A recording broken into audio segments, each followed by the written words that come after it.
Hello बच्चों, आज की इस क्लास में हम गणित के कुछ महत्वपूर्ण प्रश्नों को हल करने वाले हैं जो बोर्ड परीक्षा में आने वाले महत्वपूर्ण प्रश्न है। निम्न में से कौन सा युग्म सहअभाज्य संख्या है?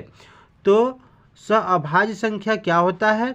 देखिए, जिनका मौसा क्या हो, जिनका मौसा एक हो, जिनका मौसा एक होता है वह संख्या सहअभाज्य संख्या कहलाती है। तो देखिए, जो पहला है युग्म 14 और 35। तो देखिए, 14 और 35 का जब हम मशक ज्ञात करते हैं तो इसका मशक 7 हो जाएगा। ठीक है, तो ये हमारा उत्तर नहीं होगा।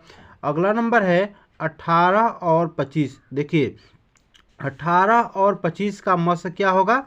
18 और 25 का मशक 1 होगा। अतः ये हमारा विकल्प क्या है? सही है।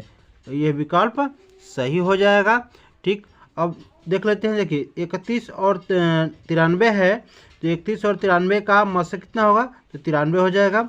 और 12 और 62 तो ऐसे ही दिख रहा है कि 2 से विभाजित होगा, यानी इसका मशक 2 हो जाएगा। ठीक है बच्चों, तो इसके साथ हम चलते हैं अगला नंबर प्रश्न पे। तो देखिए, अगला नंबर है कि किसी पूर्णांक m के लिए एक विषम पूर्णांक निम्न में से किस रूप का होगा? अब देखिए, जब भी ऐसा प्रश्न यहाँ पे देखिए m के जगह पे कुछ भी दे दे, m दे दे, q दे दे, या जो कुछ भी देता है, तो विषम पूर्णांक कब होता है? जैसे यहाँ पे पहला ऑप्शन है m। देखिए, m प्रकार का नहीं होगा, क्योंकि m के जगह पर यदि हम कोई संख्या रख देते हैं, मान लीजिए कि हम कोई एक संख्या 2, 3, 4 हम कुछ भी ले सकते हैं ना, तो m तो होगा नहीं। 2m, यानी कि जब हम किसी संख्या कोई संख्या ले 2 m के स्थान पर कोई अंक ले लें, यानी कि m के स्थान पे हम यहाँ पे 3 ले लें, 2 3 हैं 6 हो जाएगा। तो ये क्या हुआ? ये हमारा मौसा तो हुआ नहीं।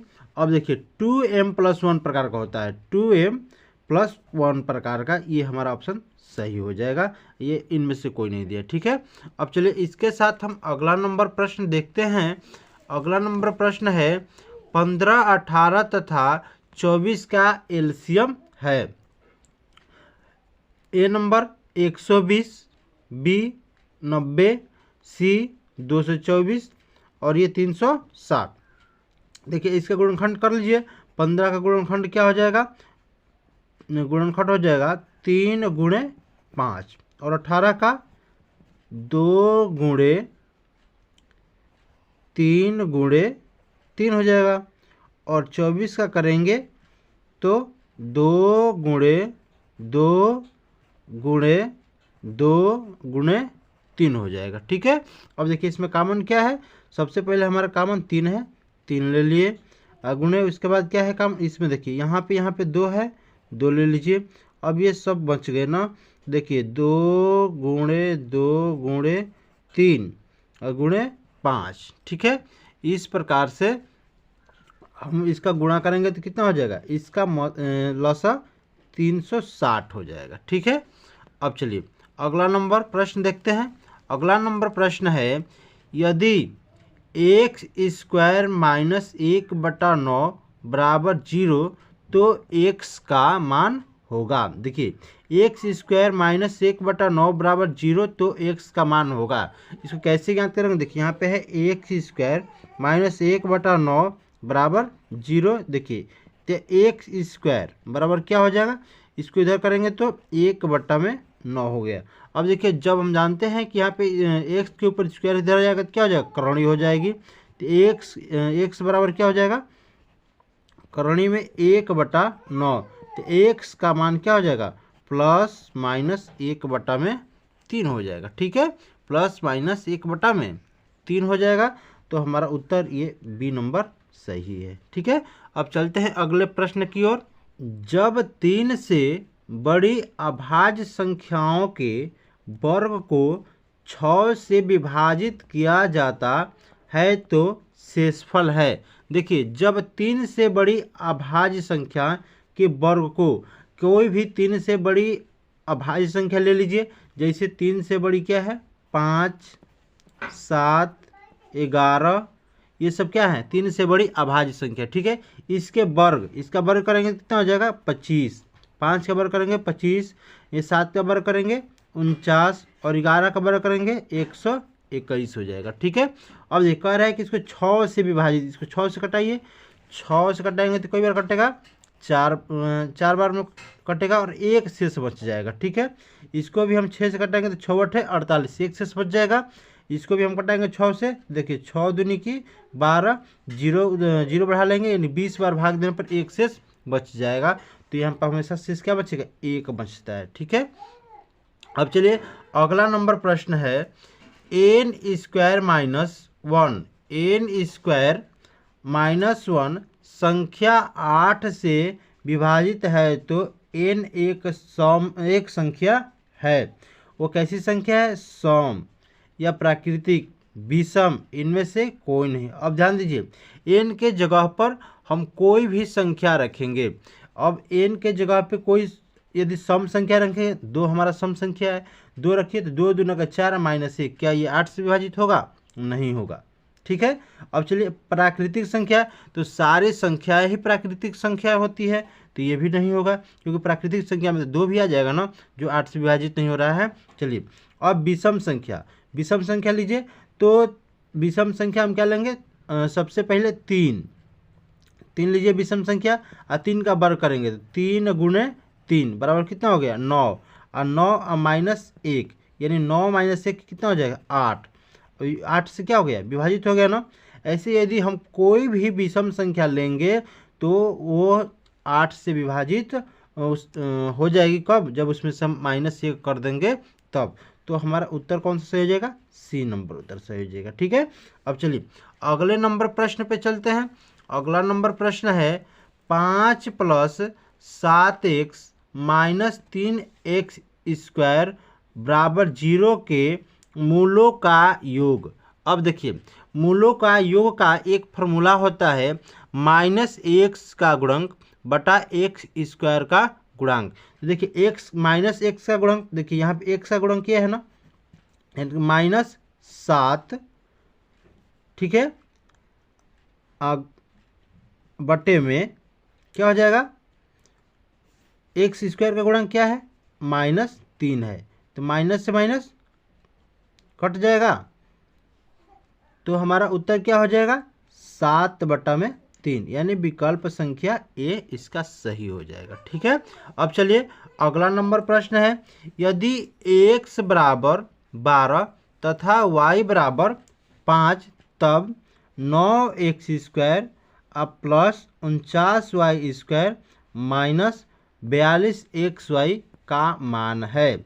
अब देखिए हम तो इसको 2 तरीके से निकाल सकते हैं, या तो x के जगह पे एक बार 12 रख लीजिए, y के जगह पे 5 रख दीजिए और उसको हल निकाल सकते हैं। ठीक है, लेकिन ऐसे करने पे हमारा बहुत ही एक लंबा फार्मूला हो जाएगा। अब देखिए हम इसको 9x स्क्वायर को क्या लिख सकते हैं, 3x स्क्वायर लिख सकते हैं, प्लस 49y स्क्वायर को 7y स्क्वायर लिख सकते हैं, माइनस यहाँ पे 2 गुणे 3 गुणे 7 x और गुणे y, इसको हम गुणनखंड कर देंगे।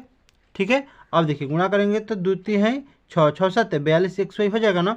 अब देखिए फार्मूला किस चीज़ का है, हम जानते हैं कि a square minus B square का ये फार्मूला है। ठीक है, इस पर आप लोग इसको सॉल्व करिए तो आपका उत्तर क्या हो जाएगा 1, यानी कि विकल्प संख्या 20 का सही हो जाएगा। ठीक है, तो चलिए अगला प्रश्न देखते हैं। अगला नंबर है, यदि 1 में x स्क्वायर प्लस 3 बराबर 1/12 तब x बराबर, देखिए हमें यहाँ पे x का मान ज्ञात करना है, दिया गया है 1 में x स्क्वायर प्लस 3 बराबर 1/12। तो क्या करेंगे, इसका पहले कैंची गुणा कर दीजिए, ऐसे और ऐसे कर लीजिए, क्या हो जाएगा x स्क्वायर प्लस 3 बराबर 12। अब ध्यान दीजिए कि x बराबर क्या हो जाएगा, x बराबर हो जाएगा 12 माइनस 3, ये करणी में लग जाएगा। ठीक है, तो x बराबर क्या हो गया 9 को जब करणी से बाहर निकालेंगे क्या हो जाएगा प्लस माइनस ये 3 हो जाएगा। ठीक है, तो हमारा उत्तर कौन सा हो जाएगा, ये सी नंबर हो जाएगा। ठीक ना।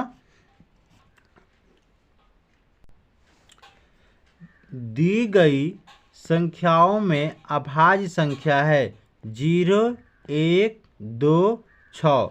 तो अभाज्य संख्या क्या है? देखिए यहाँ पे 2 जो है अभाज्य संख्या है। ठीक है, अब देखिए अगला नंबर है संख्या 156 का अभाज्य गुणनखंड होगा। यहाँ पे देखिए 2 गुणे 3 गुणे 13। देखिए 2 गुणे 3 गुणे 13 करिए, क्या 156 आ रहा है? नहीं आ रहा है। ठीक है, अब देखिए 2 का स्क्वायर दिया गया यानी कि 2 गुणे 2 गुणे 3 गुणे 13। तो अब यहाँ पे देखिए 2 दूनी के 4 चढ़ती हैं 12, 12 में जब 13 से गुणा करेंगे तो 156 हो जाएगा, यानी कि विकल्प संख्या बी क्या है? सही है।